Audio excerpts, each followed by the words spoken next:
coming up. It's part 4 in our Lightning Lane Strategies series of episodes. We are going to make you a Hollywood Studios pro, teach you exactly how to maximize your Lightning Lane Multipass at Hollywood Studios, and then drop you right down into a park day to best understand how to utilize it. Yeah. You're not allowed to pee at Disney. That's your other Lightning Lane strategy. If you have to pee, forget about it. It does waste so much time.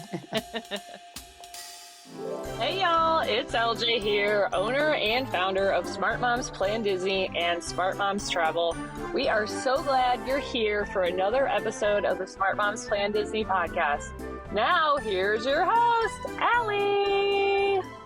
Hey there, everyone. Welcome back to another episode of the Smart Moms Plan Disney podcast. We are finishing out Lightning Lane Strategy series today with our 4th park, Hollywood Studios. Of course, one of my favorite parks. I'm here with Stacy and Becky. We are going to lay it all out, kind of give a little refresher crash course on everything that is Lightning Lane Multipass and leave you feeling really confident about planning your Hollywood Studios day. How are y'all this morning? I am excited to have this conversation because I feel like any day of the week you could ask me which of my parks is my favorite, and Hollywood Studios is probably the real answer, but it might be Epcot. It might be, depending on what we're talking about, it's going to be my favorite park. Yeah, it's up there for me. I talk about it all the time, and I'm excited to talk about strategy, although I think we differ just a little bit, maybe in some of our must-dos. But it's all still really great there. I mean, you can't really go wrong no matter what you do. It is a fun park. There are potential 3 different answers for things like where you're starting. And I think the 3 of us might all have different answers to that question. Yeah, I think what's great is that we are going to acknowledge that and we're going to help you plan for the best way around it. So I think something that is really confusing is going to feel untangled by the end, right? Mm-hmm. And I think that's true with all of Disney, is there's not just one singular right way because so many different types of families and friend groups are always going with different priorities, which we obviously talk about all the time. And ultimately, there's going to be a way that's best for you. But this is going to be a broad scope understanding of what we think is probably going to be the strongest strategy. Yeah, it's going to be a good one. And we have a lot of tips, a lot of strategies, a lot of valuable information that, gosh, it's going to be a good episode. I'm so excited. As we are recording this, we are just about to hit spring break. And I was thinking, because my personal family's trips, Lightning Lanes, are coming up this week. And this is going to be the first year that I'm not hitting Hollywood Studios over a spring break in, I think, 4 consecutive spring breaks, because we are always in the parks over spring break. We are not shy from the crowds. I love that break from school this time of year. It's such a chaotic time of year for us, and heading down to Disney is just the best therapy ever. But this year we're cruising. We're taking a Disney cruise, and we are doing 2 nights on property before, but we're only doing 1 park day. And I let my kids pick, and guess what park they picked? Epcot? I'm going to guess Epcot. Yeah, they picked Epcot immediately. Yep. They all did. They all picked Epcot. And so I don't know if that's brainwashing on my part or if it just is if it is just as good for kids as I have always said, but that's what they picked. So I think we're going to be there and it's going to be awesome. Do you all love spring break like I do? I mean, I'm a spring break fan.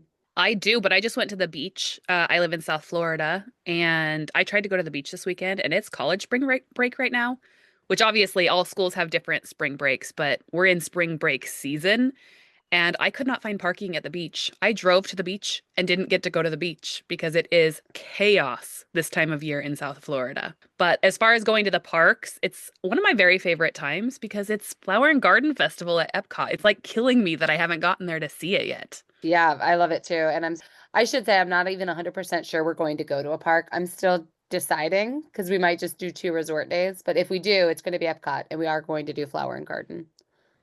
Spring break is an interesting thing for a homeschool family, which even though I've been out of homeschooling for a couple years now, it's been a little different for us. I think from a lot of our friends, we've never really vacationed in spring break because we take vacations all other times of the year. You know, we just kind of go around when we want to. We work around, our kids were real involved with athletics, and we've never really taken a true bona fide spring break like a lot of families have. And even currently, I'm recovering from 16 days at Disney World in 2025 already. Like I have been at Disney World for 16 days already this year, and I'm so glad to be home. I have things to catch up on at the house. I just am really the idea of a spring break right now is like, no, no, no. I just let me be at home. Let me be at home and do some things here. I do have a son right now, the freshman in college. He is at the beach with his friends for his spring break. And then his brother, my next oldest one, who is the only other one in college currently, he will be on spring break next week. So it is one of those things, everybody hits it at different times. So I was kind of looking forward to seeing my babies over spring break, but I don't know that I'm going to get to very much, which is why I'm going to have to take some trips to see them here soon. I miss them.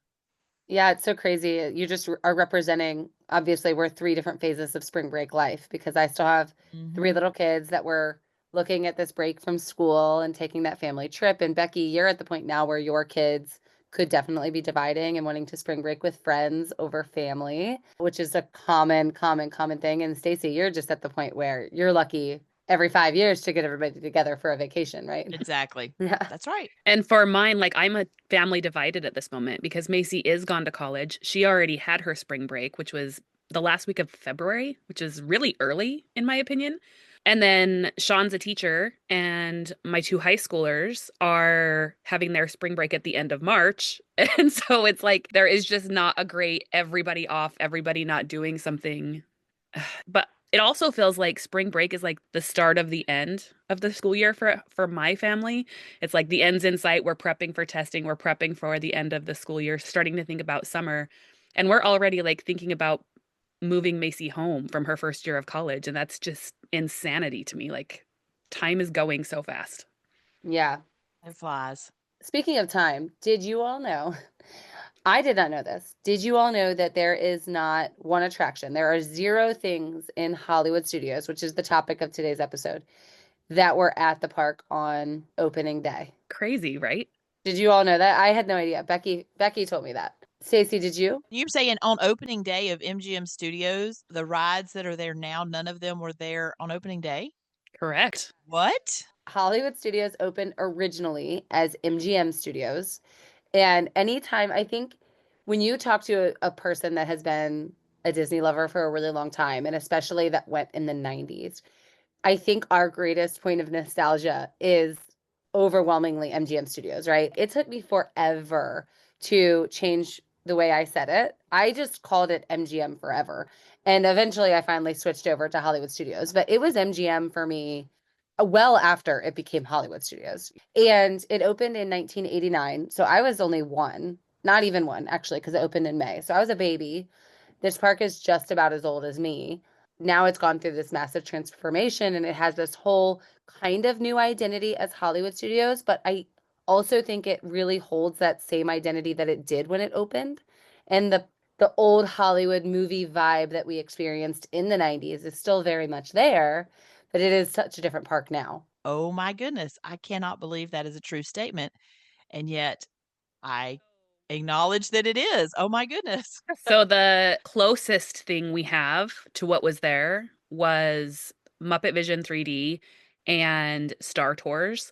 And both of those were not there on opening day, but they were there soon after it originally opened in 1989. Muppet Vision 3D, obviously, we know, going away. Star Tours, even as it Star Tours originally should be going away. Star Tours, even as it launched I think it launched later in 1989 in Hollywood Studios, formerly known as Disney MGM Studios.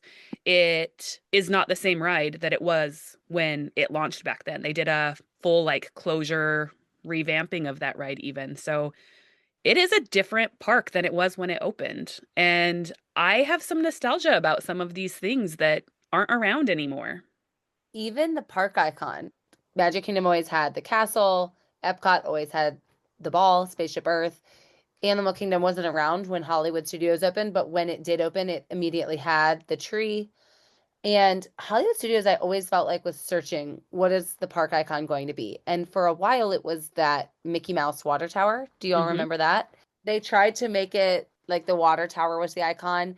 And then they had that stretch I guess this was late 90s, early 2000s, but I assume you all know what I'm going to say, the sorcerer hat. Yes. The hat for sure. Yeah. Yeah. The hat right there when you walk in the park was so big, and I think it was part of a celebration, or maybe Disney trying to find the identity and the park icon that was going to be for the Hollywood studios, and it was MGM at the time, and then now, of course, it's Tower of Terror. I But know. I was gonna say when I walked in one of these recent trips I was on, and Mickey and Minnie's Runaway Railway is so prominent right there as you're entering, and I don't know why they haven't tried a shift towards making this the icon, and I don't know how I would even feel about it if they did, but to me, it was so prominent. It actually feels like it should be, and, I love Tower of Terror. It is top-notch ride for me. I love it. yeah, I don't know. I mean, I've settled into Tower of Terror just being it, but I do think it still feels secondary to everything else as a park icon. Like, I'm not hating on the Tower of Terror. Everybody knows I love it. Exactly. It's just when you shouldn't have to see the icon. I mean, I know you kinda take a turn to see the castle, but that's more of a reveal, whereas Tower of Terror feels off to the distant, like you have to go off to the right to see it. So I don't feel like and it's definitely not central at all. So, anyway, it's interesting. We'll see. I think it makes sense because it's what's viewable from outside of the park. When you're coming Yeah, to Hollywood Studios, it's what you're seeing, you're going Hmm. to. that's true, that's true. So, What are some MGM things that you miss? And I think everybody has the same classic answers. I'll be surprised if you don't say like the top three things I'm thinking. Okay, I will say top 3, each Top of us. three Go ahead. things, yeah. my number one is probably the same that's going to be on all of your lists, which is the Great Movie Ride. It is nostalgic for all of the reasons. I am a cinema person. I love going to the movie theater and having live actors in that, pulling Mm. on like The Wizard of Oz, pulling on the different scenes you were going through. Even though it was very dated, I feel like it could have been updated and survived. However, what it gave way to with Mickey and Minnie's Runaway Railway, the first ride in Disney that has Mickey as a feature, like how silly is that? That it took that long to get there. So it makes sense. I don't want it to be misrepresented that we miss Great Movie Ride, and so we don't want Mickey and Minnie's Runaway Railway. I want Yeah, both. we want both. I want a Yes. continuously updated. We'll just talk about Great Movie Ride for a second because we all agree. We're all nodding, and it is Yep. absolutely the number one. That is a ride I think could have just continued to live and live and live with constant updates, and maybe that was the problem, is they couldn't keep shutting it down to update the scenes, and maybe it just didn't make But sense I was anymore. okay with no updates, like, let it be a place for movie history, Yeah. like, Yeah. teach the young people, these are the classics that you need to know in life. Hmm. Anyway, I love it, miss it, Well, I do have it's on my list. I miss it. And the live actor, I remember it was always a Western, right? Like, and then they added the gangster. Mhm. And so then Mhm. you didn't know which scene you were going to get kind of taken over in. Do you Mm, remember that? Like when it was always from the same one and then they added a different one, it added an element of surprise. And I don't know if you all remember, I'm sure you do, but one of the coolest parts was the ride queue had memorabilia from movie, mhm. like Yeah. legit memorabilia from movies. So the two most prominent ones I remember were Mary Poppins carousel horse, the actual horse she rode in the animated scene with Bert in Mary Poppins. The white one was there in a glass case, and one of the actual ruby slippers that Judy Garland wore in The Wizard of Oz. And she had several pair. I don't know if you know that. Here's some movie history, which makes sense for Hollywood Studios. She had several pair, and she would wear a pair for dancing, and this was the pair for, the Yellow Brick Road, and this was the pair for whatever. But one of the real ones were there in the queue. So cool. I absolutely adore costuming. Hmm. Movies, Broadway, all of it is just truly like I should have gone into that in my life, I think. But really quick tangent, you're saying the ruby slipper. Did you all see the ruby slipper on the back of Ariana's dress at the Grammys? Oh my gosh, it was so cool. If you didn't So see it, you cool. should see the video. Okay, but continuing down that conversation, my kids really loved the feeling of getting the tram that you were going through overtaken by somebody was so just unique. We just have a lot of really strong pulls to that, as well as my kids have had film study in middle school here, and their film study teacher actually worked on the Great Movie Ride. He was one of those Oh, cast members that was in it. So, so cool just the magic of the cast members at Disney. I'm going to give you my other two so that we can progress this conversation. There's Yeah. just so much nostalgia here. My second one is the Lights Motor Action show. I really, really loved that. It was not an original, but I really love the nods to the stunt actors in the film industry. Seeing the way that film is produced was really cool, like how they have a one-sided car where there's a driver outside of it. There was so many really cool things in that, and like blow up things. I just loved it. And then my third one, I might be on an island on this one, but I really loved the evolution from the Monster Sounds show to then the Drew Carey show, because the Foley artists got their kind of nod in that show. There was so much nod to Hollywood production of films in what was MGM became Hollywood Studios. And I feel like Indiana Jones Spectacular is really the hanging on piece of old. They got to keep it. Yes, do not let that go away. They have to keep it. Yeah. Two quick nods, I'll tell you. The Backlot Tour, which I don't know if that's what you were talking about, Becky, with Lights Motor Action. No. I think they're different things. Different. I don't know. Yeah, totally I don't know different. I don't know that I ever saw Lights Motor Action, but the Backlot Tour was amazing, and I think it may have even been an original part of the park. But you got to like ride in a tram bus type thing, and you would kind of go through movie sets and scenes, and you would see stunts. And I remember there was a big water thing. I mean, it was really awesome.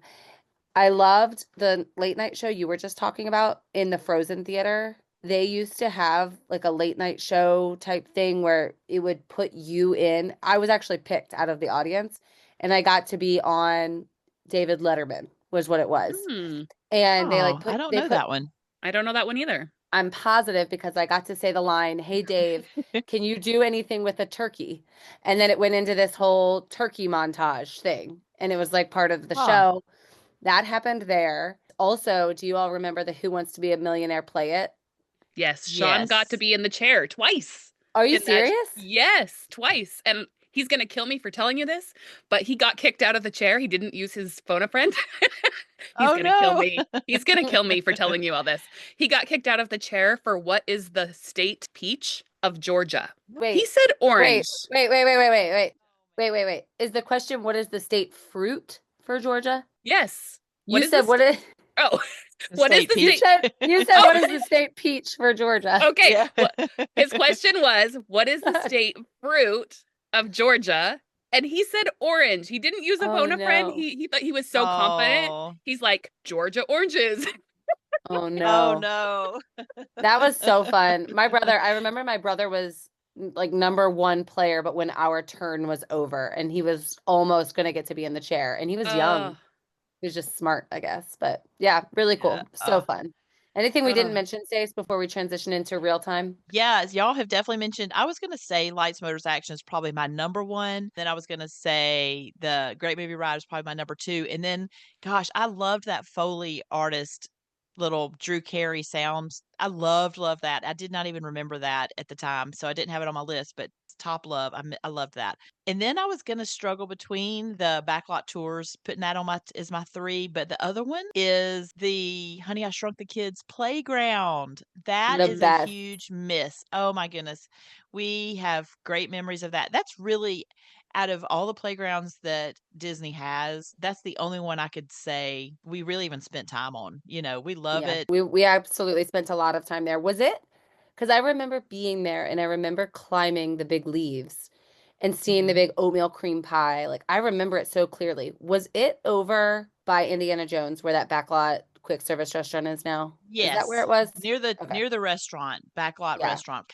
You know what's kind of crazy about Hollywood Studios in and of itself is it used to be an actual studio, not just a theme park. Mulan and Lilo and Stitch were both completely animated inside of this park. I think we could do an entire episode clearly on the nostalgia of Disney. I think because this park has had such an evolution, it's not even named the same thing anymore. It's sort of been lost with its park icon forever and, settled into, of course, the Tower of Terror, which we love. And it has nothing that was still there when we were kids that's there today, And so we could talk about the nostalgia in this park forever, but we are going to take a quick break. When we come back, I promise we've got current Hollywood Studios strategies, tips, and updates for you as it pertains to your day at Hollywood Studios today and Lightning Lane Multipass. Hey there, friends. I'm Katie Boone, one of your podcast co-hosts. I'd love to invite you to join my Facebook Disney planning community called Planning Disney with Babies, Toddlers, and Preschoolers. In my group, I love discussing all the aspects of planning your magical vacation with little ones. Find my community at facebook.com/groups/Plan Disney with Little Ones. Again, that's facebook.com/groups/Plan Disney with Little Ones. When you join, don't forget to tell me you heard about my group on the podcast. See you there. Hey, wait. I know you're ready to get back to the podcast, but I've got something very simple for you to do. Join my Facebook group, Disney Planning Made Simple. I'm Stacy, one of your podcast hosts, and I have a sweet, friendly Facebook group made for those of us who thrive in the simple pleasures of life, things like family, food, and Disney. Join at facebook.com/groups/Disney Made Simple or follow with the link in the show notes. We'll be so happy to see you there. So we are not in MGM in the 90s any longer. We are at Hollywood Studios, and it is today. And we're looking at Lightning Lane Multipass. Now, we've covered Lightning Lane Multipass many times on the show. We have broken it down by park. This is our last park, but it's always very important that you listen to our most current episodes, right? Because this is something at Disney World that is never going to stay the same, and it is constantly evolving. So some older episodes may have some information that's a little not current. So as it is currently today, we've got a couple of updates to make sure that everybody knows. Number one, and one of the most important ones being, you need to know all your terminology. That is Lightning Lane, Multipass, Single Pass, Rope Drop, My Disney Experience, or MDE, and it is no longer going to include virtual queue, which is something we have talked about a lot in relation to Lightning Lane conversations. Virtual queues at Disney World are gone. There were no virtual queues at Hollywood Studios, even when they made that announcement. There have been in the past, but not currently or recently. And now there are none at Disney World at all. Did you all see the new Imagineer rendering for the hanging door coaster, the Monsters, Inc. Laugh Floor coaster that is coming to Hollywood Studios? The Imagineers released the artist rendering for what it's going to be. Oh my word. Is it going to be better than Guardians? It is. And I'm so excited because I love Monsters, Inc. It goes up. So according to the rendering, it goes way up after you load. And to me, all that says is that allows for huge hills and drops and all kinds of stuff. It's going to be amazing. Can't wait to see. So I imagine when maybe that comes to be in years to come or whatever, there's a lot of updates coming with Rock and Roller Coaster. Virtual queue will probably be back. I don't think it's gone forever. It is gone for now. And so that's important to know, and we have no other information on that. Lightning Lane Multipass is the product that you purchase within your app when you are planning a trip to Disney World, and it is what is going to give you the front of line access to whatever rides are included for the park you're going to. Single Pass is not part of the same purchase of Multipass. So Multipass encompasses lots of rides. Single Pass is the 1 to 2 attractions per park where you can just choose to purchase that, sort of like a la carte. You cannot get it by buying Multipass. You can get it whether you buy Multipass or not. It's a completely separate decision. At Hollywood Studios, there is only one Single Pass ride, so we'll talk about that. Becky, when you are planning a trip to Disney, when does all of this take place? So if you're staying on Disney property, staying at a Disney resort or some of the select few that allow you to get the same perk, then you, at 7 days ahead of check-in, you get to book your Lightning Lanes, Multipass and Single Pass, for the entirety of your stay. You will cash these out day by day. So prioritizing what things are important to you and making sure that you are being efficient and choosing what's going to sell out first. Listen to all of our Lightning Lane episodes to understand the priority of these rides would be a good strategy.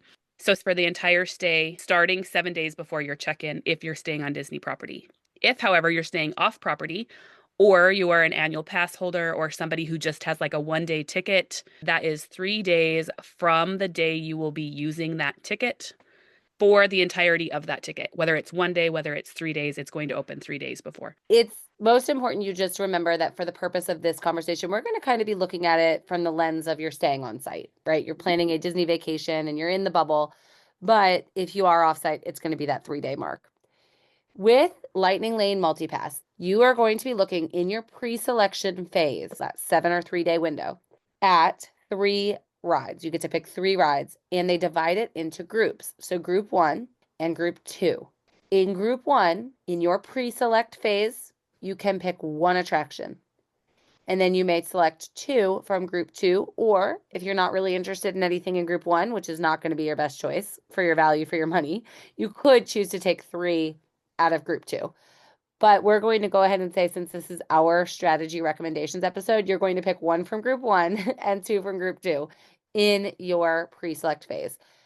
In group 1 at Hollywood Studios, we have Mickey and Minnie's Runaway Railway, Millennium Falcon Smuggler's Run, Rock and Roller Coaster, and Slinky Dog Dash. So in your pre-select phase, you are going to get to pick 1 of those rides. From group 2, you are going to pick from Alien Swirling Saucers, Beauty and the Beast on Stage, Disney Junior Play and Dance, For the First Time in Forever, a Frozen Sing-Along Celebration, Indiana Jones Epic Stunt Spectacular, Muppet Vision 3D, which is closing soon in June of 2025, Star Tours, and the Twilight Zone Tower of Terror, and also Toy Story Mania. You get to pick 2 of those. I love the lineup in Hollywood Studios. There are so many people who say there's not enough to do in this park. I'm watching this. You talk about these 2 groups, and I'm just like, banger, banger, banger. Yes, yes, yes. So many great things. I agree. I am with you there. And for your single pass at Hollywood Studios, you're going to be looking at Star Wars Rise of the Resistance in Galaxy's Edge. So you have a lot to consider. And I actually think, for purposes of this episode and conversation and really all Lightning Lane episodes, I think Hollywood Studios might be home to the number 1 group 1 selection in any park. Do you agree with that? Is that too intense of a statement? Do you mean in terms of having the best options in group 1, or are you thinking? I think Slinky Dog Dash is among the hardest group 1s to get. I think it's the hardest one to skip. Like if you skip it, it's going to come back and maybe bite you later. And I think if you don't get this attraction, you're probably not going to get it once you arrive, which might not be true for the others. And then you're going to be waiting in a line, which is just consistently long. You know, the line for Slinky Dog Dash is very long, pretty much at all time, even if you try to rope drop it. Right now, it is a Tuesday morning as we're recording this, and the Slinky Dog Dash wait time. Do y'all do this? Pull up the app and like just look Of course. all the time. It's 100-minute wait right now. It's always long. Sounds about right. Yep. Yeah. Yeah. And even though there are other rides throughout Disney World that may have high priority, I don't think they will consistently have it forever like Slinky Dog does. Slinky Dog has Yeah. tested the time. It's going to be long forever. Yep. Yeah, it's one of those where I like Millennium Falcon Smuggler's Run. I love Rock and Roller Coaster. I love Mickey and Minnie's Runaway Railway. I also believe that Mickey and Minnie's is super easy to rope drop. It's a straightaway right when you arrive. And I also believe that if you get an early enough time for another Lightning Lane, Mickey and Minnie's will still be there to secure. Probably a good time. For strategy, you have to go Slinky at Hollywood Studios. Yeah. With any of the others, if you don't get them in your pre-select, you will still have a very good chance of getting them during your day. So I think Slinky is absolutely the choice. You have to get it. If you see it in your pre-selects, go ahead and grab it. And even as a parent to teenagers, we're basically doing adult trips. If you're doing multipass, Slinky Dog is not high priority for our family, but it's still what I would choose for all of the reasons that you both just said. Yeah. So we're going to go ahead and say group 1 pre-select is Slinky Dog Dash. If you don't have any interest in riding it, maybe you're not bringing your kids and you just don't really care, or maybe are very, very fearful of even smaller roller coasters, then you can open up an argument for picking something different. But any other reason, Slinky Dog Dash is number 1 pick, probably in any park. You cannot pass it, or you're going to be standing in line for it. And it is probably the most wide-reaching of roller coaster enthusiasts or beginners. I mean, it's such a great coaster for young. The height limit is only slightly more than what my granddaughter is right now, so she has not quite reached it yet. So, but we're talking close. Within the year, she will hit that.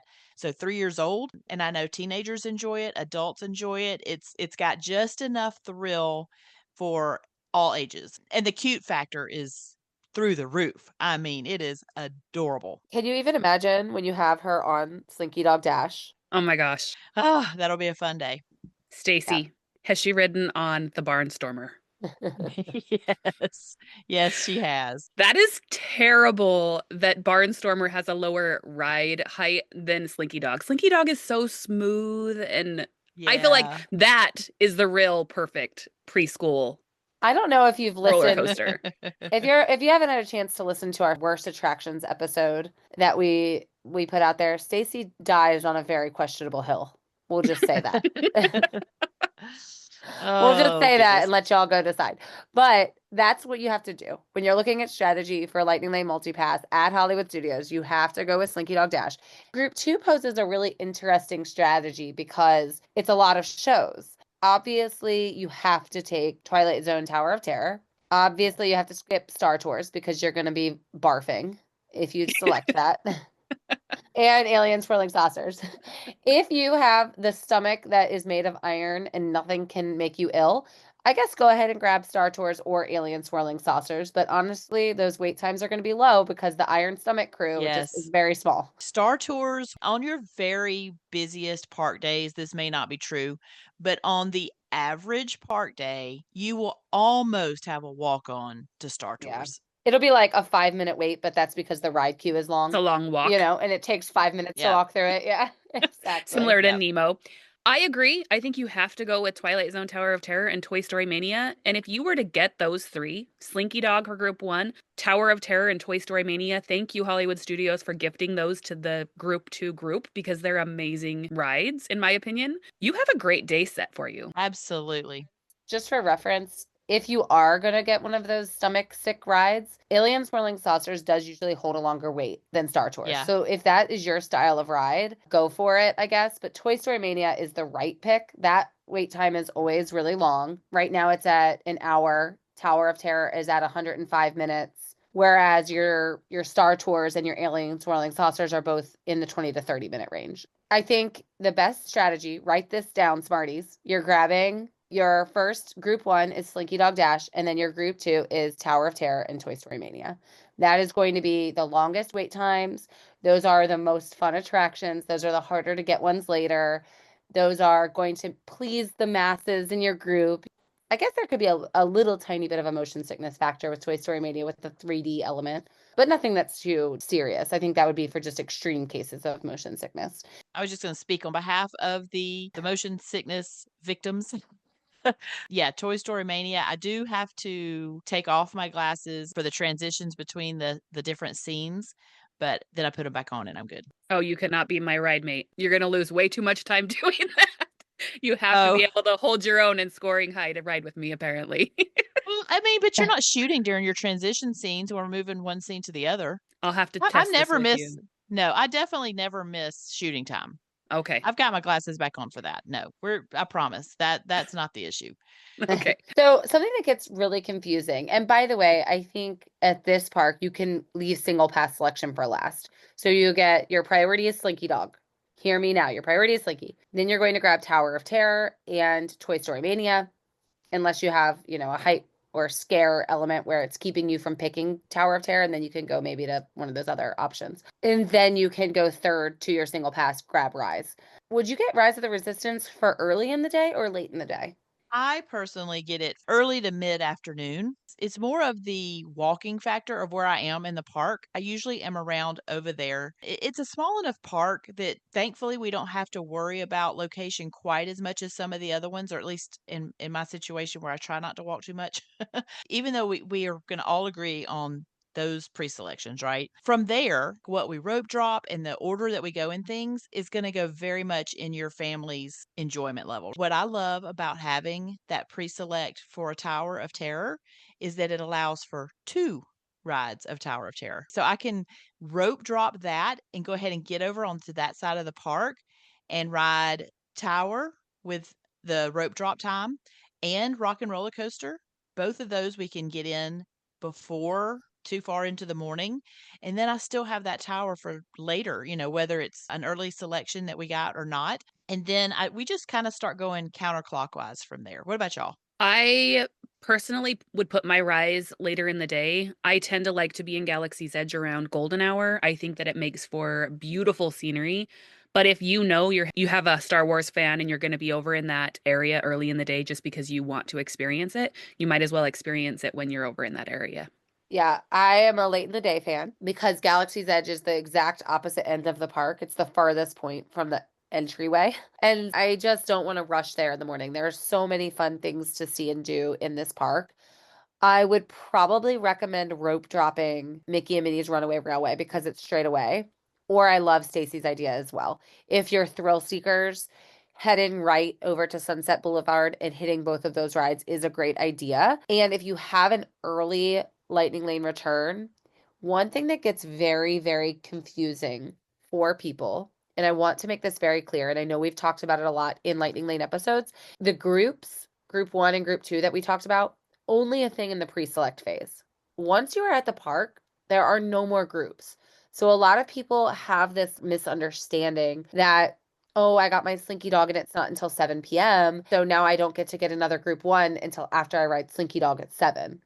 That is inaccurate, not true. So if you have an early morning return time, let's say for Tower of Terror, let's say you rope drop it and scan in for it, you can immediately book your next Lightning Lane after you scan in for your first. And that can be Mickey and Minnie's Runaway Railway. So I think your true rope dropping strategy will come down to what time do you get those Lightning Lanes for. Because if you have something you can scan into early, you have free reign of any available Lightning Lane to select in your next pick. Another item I like pointing out about Lightning Lane in this way is one, knowing that Lightning Lane Multipass is only going to allow you to ride each attraction one time using the Lightning Lane. So when we're saying you're getting your Lightning Lane for Tower of Terror, you can only scan in through the Lightning Lane one time. These rides that have Lightning Lane Multipass entrances, we call them the Lightning Lane. It's a shorter version of a line, so you're going to get up straight to the front without waiting in massive lines. The standby queue you could always join at any time. So much great conversation happens around strategy for this in our Facebook group. So if you're feeling hesitant about it, come join us over there and we'll talk more about it. I think Lightning Lane Multipass, a lot of people get really nervous about it because they're just, I'm going to be on my phone all day and I don't know how to do it. This is not too complicated. You get your group 1, you get your Slinky. If you don't get it because it's such a hot ticket item, just plan to rope drop it and you can still get it in. But for purposes of this and using Lightning Lane Multipass, grab Slinky Dog Dash, grab Toy Story Mania, grab Tower of Terror, and then honestly, everything else is going to fall into place. Rope drop your next most important thing. Try to get your Lightning Lanes scheduled for early so that you can scan and get any other attraction, not from a specific group, next in your day. And allow Lightning Lane Multipass to be something that gives you freedom because that's what it is. It's not meant to give you more stress. And I don't want to leave any misinterpretation that Lightning Lane adds more stress and anxiety to your day. It frees up your time. And that's really what you want when you're at Disney. Everything is so expensive. Lightning Lane Multipass is expensive, right? So anytime you can have something free, even if it's your time, that is really important. So use this to free up your time. And for any Smart Moms travel agents listening today, we'll go ahead and make the Hidden Mickey free. And if you're a smarty listening and you want to drop the Hidden Mickey into our DMs, we will give you a special little tip. How about that? Love it. Speaking of this freedom, this is something that we experience now that I have smaller children and babies coming back into the picture, and we knew we were going to need a little bit of downtime. This freedom does allow for when you get your pre-selects and you've got a great strategy. By the time you're finished with lunch, you've gotten so much accomplished. You can start choosing your next selections for after your lunch, after you're going to want to run back to the room for a nap, or even just sit over in a shaded area somewhere for a nap. Freedom is so good. And it's so nice to have that, I've got a huge gap in time here. I'm going to go back to the room, take a little break, and then know I just need to be back in time for 4 o'clock to finish up these last few lightning lanes, and then dinner before we go to Phantasmic, right? So like it really, if you can hear what we're saying, take advantage of these rope drop times. This park, I feel so good about saying you're going to get almost everything done. Do you feel good about that? Absolutely, for sure, no question. The other reason you just mentioned Phantasmic, Stace. The other reason I enjoy putting Rise of the Resistance sort of mid-afternoon is because you've had a leisure way back into Galaxy's Edge. You kind of have gotten a lot done, and you can just enjoy that area because you really do want a good amount of time back there. You want to be able to walk slowly. You want to be able to shop at the outpost. You want to have a drink at Oga's. And then you don't want to be running to Phantasmic, which again is the opposite end of the park. So you can't really avoid that you're going to be ping-ponging a bit in this park, but you can do it slow enough that it doesn't feel overwhelming or stressful. Okay, that feels really great. I do feel really solid about that advice for anybody listening that was feeling overwhelmed. We're going to take one more quick break. We are going to listen to our Friend Like Me segment. These are other Smart Moms travel agents out there doing their thing in your social media world. So go ahead and give them a follow while you're already out there in Facebook and on Instagram. We know you're there. So give them a follow, join their groups, learn everything you possibly can, absorb about Disney. Then we'll be back and we're going to talk about how these strategies can look put to use. Okay, Smarties, when you are deciding to go on vacation, whether you are looking for family fun, romance, or maybe a getaway with your friends, we have got you covered over at Travel Made Simple, Disney, Universal, Cruises, and All-Inclusives. They are a Facebook community striving to help whatever getaway you are planning come together simply. With Travel Made Simple's guide, they will help you find the perfect destination for your next adventure. So join them on Facebook at Travel Made Simple, Disney, Universal, Cruises, and All-Inclusives.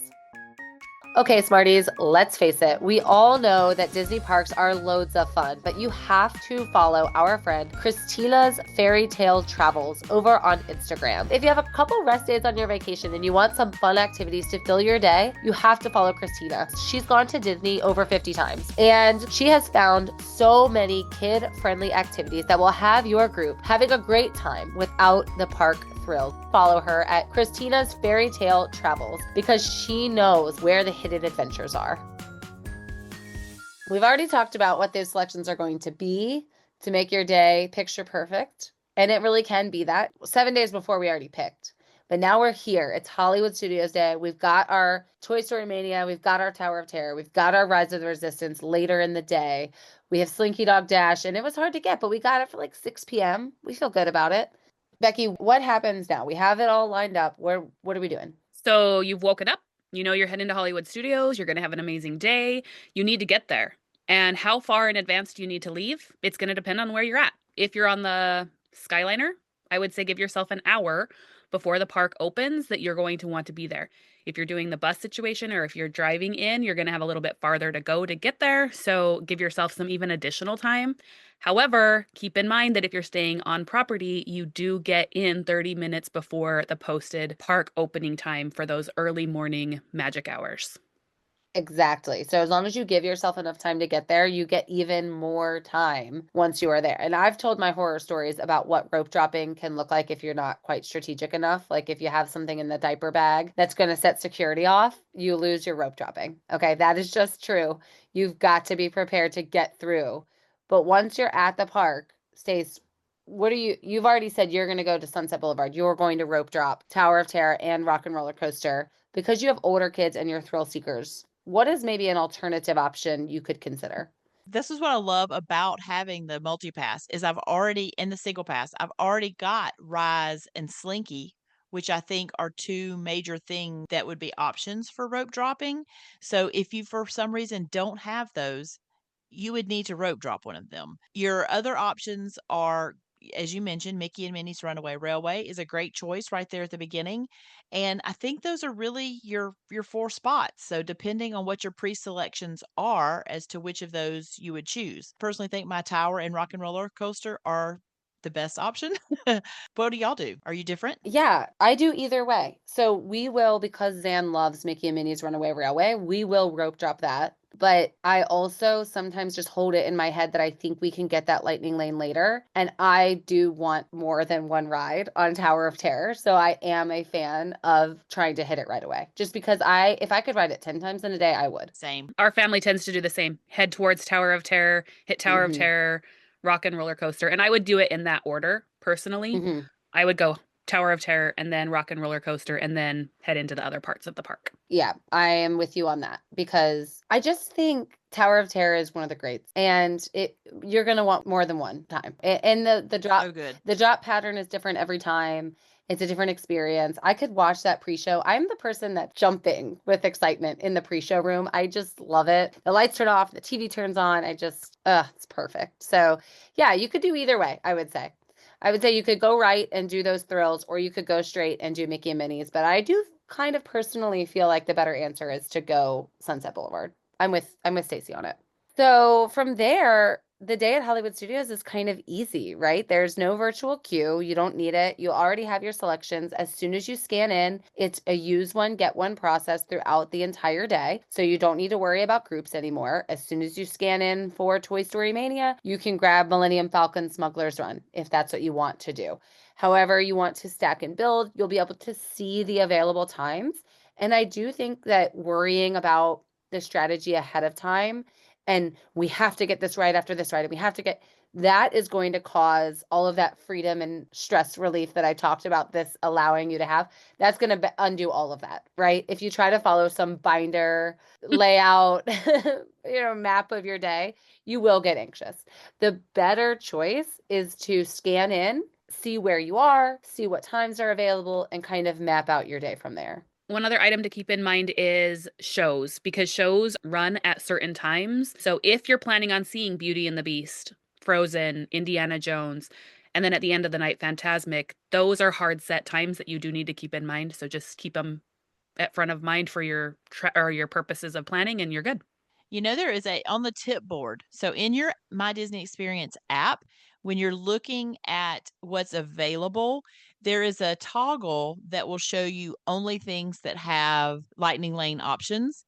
But if you don't have that toggle turned on, you can see all of your just everything. Everything is listed there. So it's easier to see shows, although usually shows they have not run out of Lightning Lane most of the time as a general rule. However, I make sure that if I want to watch any of the shows kind of at a certain time, or I just don't want to forget, y'all know it's becoming apparent on these episodes that I don't have the best memory, right? So you can click to add to your day on any of those shows on which time you want, and then it's in your tip board. That for me is very helpful so that even if I do not have a Lightning Lane for it, because these shows, particularly Beauty and the Beast, but also Indiana Jones and Frozen, they have an endpoint, right? They don't just run all through the night. So you can't choose to go see Indiana Jones instead of Fantasmic, thinking, oh, we'll if all the crowds at Fantasmic, we'll go see Indiana Jones. No, it will not be showing. They end a lot of them as a general rule. They're finishing around 5 or 6 o'clock. So check those. And if you want to make sure you don't miss it, you can go ahead and click add to your day. And then you'll have it as a reminder visually in your schedule and where to hit it based around the other Lightning Lane choices you've made. That's a great tip for our listeners to know. It's super helpful to have that itinerary, and it just kind of creates it for you based off your interests, which is so awesome. Are there shows at Hollywood Studios? Because there are so many shows, and I already said which ones were included in Lightning Lane Multipass. Are there some you think are worth it with a Lightning Lane more than others, Becky? My own personal opinion is the Indiana Jones show. If you want to have a good view, do the Lightning Lane and show up at least 15 minutes before your showtime. They do a really good job of keeping you entertained while you're there and all of those things. If you do Frozen, you can most likely walk up 5 or 10 minutes early and get in. However, watch crowd times, because if it's a really, really busy day, that might not hold true. And if you show up 1 minute late, they are not letting you in. Yeah, my answers are 100% with you. Number one priority show, I really do think is Indiana Jones because of the view and because I've gotten shut out a Mhm. couple of times. Frozen, sing along would be second. Unless you want a prime view, I don't really see the necessity for snagging Beauty and the Beast. It would be the lowest priority. You can truly just walk up, and that amphitheater is really pretty large and seats a lot of people. As far as seeing them, though, you should see all three of those shows. Mhm. If there is a show to not miss, though, I have to say Frozen is the show you cannot miss. It is Mhm. so fun for adults just as much as littles. Mm-hmm. Yeah, absolutely. We talk a lot about that. Yeah, and as much as I love Indiana Jones, I still agree with you. Mm-hmm. That Frozen is awesome. Yeah, it's so interesting because Frozen is our number one don't miss show, but Indiana Jones would be my number one grab that Lightning Lane for a show. So it's just important that you kind of assess and understand where your priorities are and what the reality of these shows and the seating and the shutoutness actually looks like, because it can impact your day. If you want more specific tips just on Lightning Lane Multipass in general, you're going to want to listen to our other Lightning Lane experience episode that we have. So lots of fun stuff on Lightning Lane Multipass. But again, if you're going back to some older content, just remember some of the updates, virtual queue, no longer. Some of the rides maybe have bounced in groups, things like that. So for all current information, the most current episode is going to house that for you. Okay, I have a Lightning Lane. Do y'all feel good about how we've laid out this day? How we rope drop, how we absorb, how we walk, how we do all of that? Yeah. I think maybe the only other thing to point out is to familiarize yourself with the map. Like, see where Toy Story Land is, see where Galaxy's Edge is, see what the main courtyard and Sunrise Boulevard. Sunrise Boulevard. Is that is that where the state peach of Georgia is? Yes, that is definitely where it is. This is what we get for recording in the morning before my brain is fully functioning. Y'all, in this episode, Becky has said the state peach of Georgia, Sunrise Boulevard, and Stacy has been frightened of people in her home that are actually in mine. So we're all doing really well over here. Hey, I was planning on putting that in the bloopers segment. So if you happen to have not heard that so far, stay to the end because I'm putting that at the end. Twice it happened. Okay, twice it happened. All right, are you all ready for a Lightning Lane? Yes. Ready as ever. Okay, and if you know what, I'll just say this too. If you familiarize yourself with the Hollywood Studios park map, like Becky just mentioned, you will also learn that if you are standing in Galaxy's Edge and you want to get to Tower of Terror as quickly as possible, that if you're familiar with the map, going right towards Muppet Vision 3D and past our tours to get to Sunset Boulevard would not be the correct answer or the quickest route.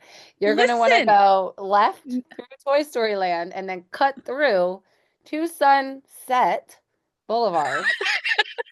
Listen, if you are sitting in Oga's and you're walking straight. We weren't in Oga's. We were coming out of, oh no, sorry, it was, what was the, we were at Docking Bay. Docking Bay. So if you're coming out of Docking Bay, the front of the park is to the right of where you are. So turning right feels like the right way to go. It's just not, though. I still am not. I just really need all of our smarties to open up the park map and just put a little pin on Docking Bay and let me know how you would walk to Tower of Terror when given the option. And you need to get there quickly because I'm telling you. If you can't tell, this was a real life experience. Obviously. Friends. This was, we were together and we were leaving Docking Bay and there was a little bit of a discussion over which way we should go. Yeah, and because kind of how it went. And because we couldn't decide fast enough, our wait time for Tower of Terror grew from 20 to 50 minutes. We didn't ride it. That was because you all made us go to the bathroom. That was not because we went around Toy Story Mania. We went through Toy Story Mania or Toy Story Land and stopped. Everybody at the bathroom. stopped. Yeah, it's true. Yeah. You're not allowed to pee at Disney. That's your other Lightning Lane strategy. If you have to pee, forget about it. Okay. It does waste so much time. You need to hold it. Your daughter, your 6-year-old's like, I have to go to the bathroom. You're like, our Lightning Lane says you pee at 3:00. So that's what you're going to do. Okay. There are probably people planning Disney that put bathroom break in their binder. Don't do that. Just please don't do that. There are plenty everywhere you go. Just go when you got to go. Yeah. All right. Are you ready for this Lightning Lane? I'm going to let Becky go first because, sorry, Stace. I know that that's probably what you need. Okay. All right. Thank you. The best ride to ride if you want to escape the weather. Probably Mickey and Minnie's Runaway Railway. I think you're inside of the building for quite a while. Ugh, There's other good I've stood in answers. that queue for the rain, in the rain outside. That's tough. That's tough. Stacy? I would go with Toy Story Mania. I've done that before, slipping in there, just hang out. I feel like you might have maybe a shorter queue there. I don't know. When it rains, all the indoor ones get pretty full, but Tower of Terror is not a bad answer either, because a lot of that queue is under those awnings. I think a lot of it's open aired. It's under trees. You can look up at the tower. Yeah. Yeah, I but I guess was you're right. thinking Rock and Roller Coaster might also be a good one because most of that line is under I know, awnings. but Rock and Roller Coaster kicks you out. I did that once in a rainstorm, and we exited through the gift shop, and it was pouring. When I say pouring, it was like torrential downpour. One of the hardest rains I've ever had at Disney World. And I finished the attraction. It was still raining like that. And we were in the gift shop, and they were like, absolutely not. If you're not buying, you're out. Oh, And it was that heavy Yeah. of a rain, and they were like, nope, sorry, we don't care. Goodbye. so Toy Story Mania is the right answer in that case because there's a lot of exit hallways. Uh-huh. In that way. I agree. Yeah. I've ridden all these in the rain, by the way. So, okay. Best place to take a picture with Tower of Terror. I'm gonna say on the stairs going into the Beauty and the Beast. Like in between shows, you could go up on those stairs that's heading into the piece, and you have a beautiful view of it. Beautiful view. Yeah. Interesting. I mean, I think there's a great shot right there from Sunset Boulevard, but I know what you're going to say, Allie. There is one other shot, and you're probably going to say it's better. Which one? Where you stand over near Rock and Roller Coaster and you go from that angle. It's a great one. Yeah. There's a little, yeah. Yeah, if you stand on the corner too of that Hollywood Scoops ice cream place, I have some great pictures with friends, just direct shot up. It's perfect. Mm-hmm. Okay. The best hidden gem at Hollywood Studios. I have to say the Frozen show. I think so many people overlook it, and it is hilarious. It's amazing. Mm-hmm. People think it's just going to be a live stage production of Frozen. That's not what it is. Or a sing-along. Like the one over, like the Beauty and the Beast one in Epcot, Oh, and it's not. Yeah, I've said it before that is exactly what I thought. I avoided it for a long time. I mean, until we started this podcast and you insisted, and I was like, oh, well, because I totally thought that. And the one in France Pavilion at Epcot is terrible. Yeah, it's silly.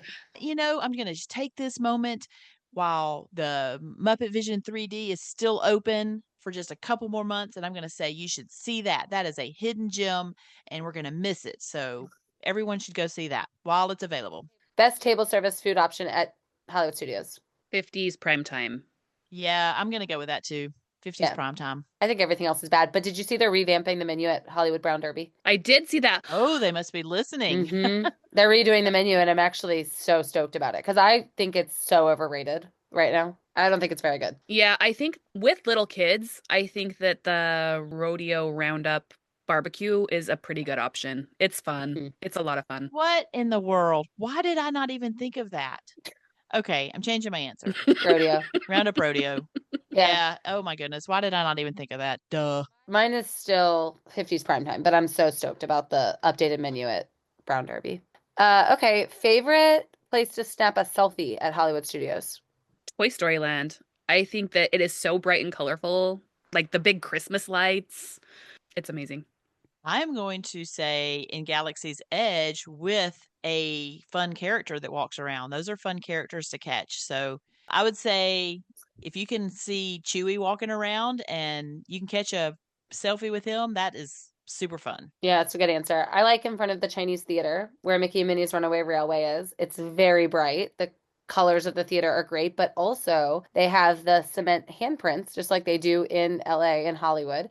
And there are some really, really cool ones there in front of the theater at Hollywood Studios. You can snap a picture with your hands in them, find people that your kids may know, and that's really fun too. Which land do you like to spend the most time in Hollywood Studios? We probably spend the most time in Galaxy's Edge. I don't know that it's my favorite land. I do love it, but not as a Star Wars fanatic. Probably close behind with Toy Story. Yeah, I feel like I'm a pretty equal opportunity land visitor here in Hollywood Studios, but maybe Sunset Boulevard. You know, we get drawn there first thing in the morning. We end up there in the evenings for Fantasmic. We are often there for quick service, you know, so I'll go with that one. Ours is definitely Sunset Boulevard. I just love to sit there and hear the music and shop, and it has my favorite rides. Definitely that's the area we are in the most. All right, last question. Most valuable time of day at Hollywood Studios. Is it rope drop, midday, or close of the park? I cannot miss close of the park because Fantasmic is typically around close of the park time. And I love the glitz and glamour of Hollywood Studios under the lights. So I have to say close of the park. If you're only going to be there for a part of the day, do not miss that part. Mm-hmm. Yeah, I think in logic, that is the right answer. I do think that when the question worded as most valuable, though, if you can get there first thing in the morning, you get so much done, then you can have a break. And I think that's so valuable so that you're not tempted to skip out and miss Fantasmic. I do know a lot of people with small children end up saying, oh, we were just so exhausted and we ended up not staying. And I think that's a mistake. So I think if you can go in the morning, get that rope drop time and that early morning routine, get it where you're doing a lot of things, then you can have a break so that you aren't tempted to skip Fantasmic. Yeah, I think people are more inclined to make sure they see the Epcot fireworks over Fantasmic, and I would say that that is the wrong priority list. If you can't make every nighttime show, sure. if you cannot make every nighttime show, number 1 is Happily Ever After at Magic Kingdom. Number 2 is Fantasmic. It should be prioritized. It's so, so great. And I agree with you, Stacy. If we're talking most valuable time of day, it has to be rope drop, I think, because when you're using rope dropping in tandem with Lightning Lane, you really can get a lot accomplished without a wait. And with Hollywood Studios, because every attraction is a banger, the wait times for everything are long. It's only Star Tours that has like a 5-minute wait. Even Alien Swirling Saucers is consistently a half an hour in my experience. So everything has a wait. And if you're not using strategies with rope drop and Lightning Lane Multipass, you are actually going to spend a very significant amount of time in your day in line, or you are just flat out going to miss attractions. That is what is true about Hollywood Studios. I think it's the most valuable Lightning Lane Multipass park because of that. And it's also, my favorite along with Epcot. So yeah, I think this will be really helpful. And I'm glad we got it done. We have hit all 4 parks here with Lightning Lane strategies. Now you're a pro. Now you're not going to waste any of your valuable Disney time. A lot of people have been saying, I used your Lightning Lane itinerary for Epcot and I had a perfect day. And hearing things like that just makes me so, so happy. So if you're using our strategies and it's making your day successful, please, please, please let us know. We love to hear that. We love to hear what we're getting right. We love to hear what we're getting wrong. Make sure you have your automatic downloads turned on so that all of our episodes are hitting your feed the second they drop every Tuesday, so you never miss an episode, you never miss a tip, you never miss any of the fun.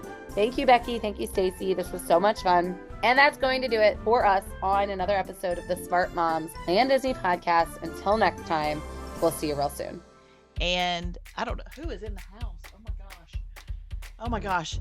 Allie, that was somebody at your house, wasn't it? Yeah, Zan just walked behind me. Oh my gosh. I thought it was in my house. And I thought somebody was walking up behind me and nobody is here. And I am so, so sorry. My heart. So you saw a person in my saw a person in my screen and then got scared in your house. Yes. Something about that window behind you and that window behind me. My heart, y'all. Oh my gosh. There is nobody in my house. And that, correct. I really thought somebody was coming up behind me. Oh my gosh. Oh my gosh. I'm shaking. I don't know what sentence I was on. You were talking about the park icon. Okay.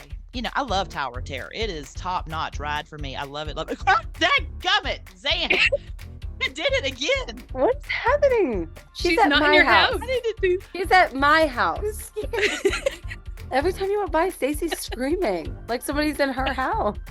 I don't know what's wrong with me, people. She's here at my home. Gosh. I don't know what's really wrong use a with break me. from Allie. I could come visit.